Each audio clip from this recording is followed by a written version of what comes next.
வந்து திருநெல்வேலி மாவட்டத்தில் இருக்க மாஞ்சோலை அப்படிங்கிற ஒரு இடம். காடு, இது ஒரு காடு பகுதி.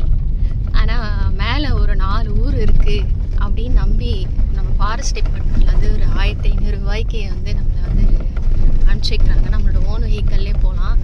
ரோடு பார்க்குறீங்க எவ்வளோ கேவலமாக இருக்குது. ரோடு நல்லா இல்லை. வரணுன்னா ரொம்ப ரிஸ்க்கான ரோடு. மேலே கடையும் கிடையாது. நீங்கள் எதுவுமே சாப்பிட்றதுக்கு ஆட்கள் இல்லை வந்து செஞ்சு தர ஆட்கள் யாரும் கிடையாது. ஏதோ ஒருத்தர் மட்டும் வந்து ஒரே ஒரு கடை வச்சிருக்கிறாரு. ஆமாம், இந்த வந்து ரொம்ப கிராமத்துக்குள்ளே வந்து ரொம்ப கொஞ்சம் பேர் தான் இருக்கிறாங்க. மாஞ்சோலைன்ற இடம். ஆனால் வந்து இடம் அற்புதமான இடமா இருக்குது. இயற்கை ரசிக்கணும்னு நினைக்கிறவங்க வரலாம். ஆனால் செம்ம ரிஸ்கான இடம்.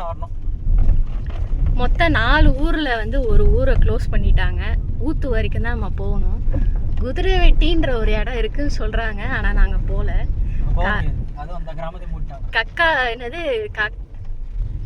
காக்காச்சி கோல்ஃப் கிரவுண்டு அப்படின்ற ஒரு இடம் இருக்குன்னு சொன்னாங்க.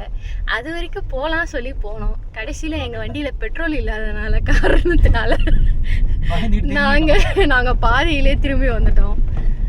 திரும்பி வந்து கீழே வந்து கேட்டால் தான் தெரியுது, இன்னும் கொஞ்சம் தூரம் போயிட்டு இருந்தால் நீங்கள் அந்த கோல்ஃப் கிரவுண்டை போய் இப்போ நீங்கள் பார்த்துருக்கலாமே அப்படின்னு சொன்னாங்க. நாங்கள் அந்த கோல்ஃப் கிரவுண்டில் போய் கொஞ்சம் நேரம் டைம் ஸ்பெண்ட் பண்ணிவிட்டு ஃபோட்டோ எடுத்துகிட்டு வந்துடலாம் அப்படின்னு பிளான் பண்ணோம். கடைசியில் வந்து பாதி பெட்ரோல் திருப்பி ரிட்டன் கீழே இறங்குற வரைக்கும் தான் பெட்ரோல் இருக்கிறதுனால நாங்கள் திருப்பி கீழே வந்துட்டோம். ரிஸ்க் எடுக்க முடியாது. அதனால் நாங்கள் கீழே வந்துட்டோம். பெட்ரோல் வந்து இங்கே மேலே மலையில் எங்கேயுமே பெட்ரோல் பங்கோ இல்லை எதுவுமே கிடையாது. கடை கிடையாது, டிவி கிடையாது, ரேடியோ கிடையாது, ஃபோன் சிக்னல் கூட கிடையாது. அதனால் நாங்கள் பாதி தூரத்துக்கு மேலே எங்களுக்கு சிக்னல் கட் ஆனதுனால அவசரம்னா கூட ஒரு ஃபோன் கூட எங்களால் பண்ண முடியாது. வண்டி எங்கேயாச்சும் மாட்டிக்கிச்சு இல்லை பெட்ரோல் இல்லாமல் நின்று போச்சுனாலும் ரிஸ்க்கு. அந்த ரிஸ்க்கை நாங்கள் எடுக்க வேண்டாயன்றத காரணத்துக்காக நாங்கள் கீழே இறங்கி வந்துட்டோம்.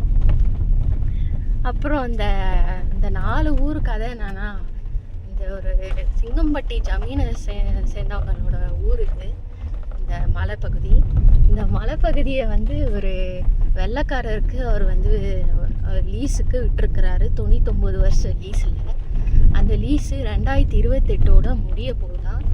முடிஞ்சதுமே நம்ம ஃபாரஸ்ட் டிபார்ட்மெண்ட் வந்து தமிழ்நாடு கவர்மெண்ட் ஃபாரஸ்ட் டிபார்ட்மெண்ட் வந்து கையில் எடுத்துக்க போகிறாங்க. இந்த ப்ராப்பர்ட்டியை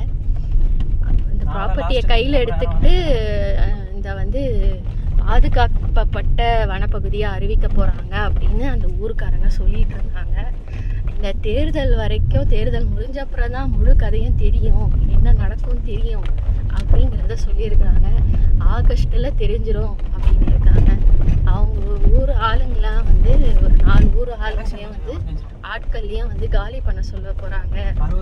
பிஆர்எஸ் கொடுத்து காலி பண்ண சொல்ல போகிறாங்க அப்படின்னு சொல்லிட்டு இருந்தாங்க. பாவம் அவங்கெல்லாம் என்ன வேலைக்கு போவாங்களோ தெரியல. இதுக்கப்புறம் இந்த ஊரை விட்டு கீழே போய் திருச்செந்தூர், திருநெல்வேலி அந்த மாதிரி ஊருக்கு போய் தான் அவங்க வேலையை பொழப்ப தேடணும். இத்தனை வருஷம் வந்து அவங்க இங்கே வேலை தேடி இருந்துட்டு இருந்தாங்க. சாப்பாடுக்கு பஞ்சம் இல்லாமல் இங்கே வேலை செஞ்சு பொழைச்சி சாப்பிட்டுட்டு இருந்தாங்க. இனிமேட்டு புதுசாக ஒரு வாழ்க்கையை தொடங்குறது போல் ஆயிரும் அவங்களுக்கு. யாராக இருந்தாலுமே வரணும்னா முடிஞ்சால் ஆகஸ்ட்டுக்குள்ளே வராங்க. ஆனால் வந்து பெரிய வண்டியில் வாங்க. சின்ன வண்டியில் வந்தீங்கன்னா கொஞ்சம் கஷ்டம்தான். எதிர்க்க வண்டி வந்துச்சுன்னா நீங்கள் வந்து பள்ளத்துக்குள்ளே உங்களை வண்டியை இறக்கி தான் மற்ற வண்டிக்கு வழி விட்டு தான் போக முடியும். ஒத்தடி பாதை மாதிரி தான் இருக்கும். நீங்களே பார்க்குறீங்க இந்த ரோடு எப்படி இருக்குன்ட்டு. திடீர்னு என்ன வரும்னு தெரியாது. நாங்களே பயங்கர பீதியில் தான் போயிட்டுருக்குறோம். கீழே இறங்கி யானை வருமா, புலி வருமா, சிங்கம் வரும், எது வரும்னு தெரியல. மேலே இருக்கிறவங்க, அங்கே இருக்கிற ஆட்கள் சொன்னது வரைக்கும் சிங்கம், புலி, சிறுத்தை, கரடி, சிங்கம் கிடையாது, புலி, சிறுத்தை, கரடி இருக்குன்னு சொன்னாங்க. அப்புறம் வந்து மான் வந்து இங்கே கிடையாது. நாங்கள் பார்த்தது எல்லாமே இந்த எதுலையுமே கிடையாதுங்க. வெறும் கீரி புள்ளையும் பாம்பு புத்தம் தான் நாங்கள் பார்த்தோம். அதை விட்டா காட்டு கோழி பார்த்தோம்.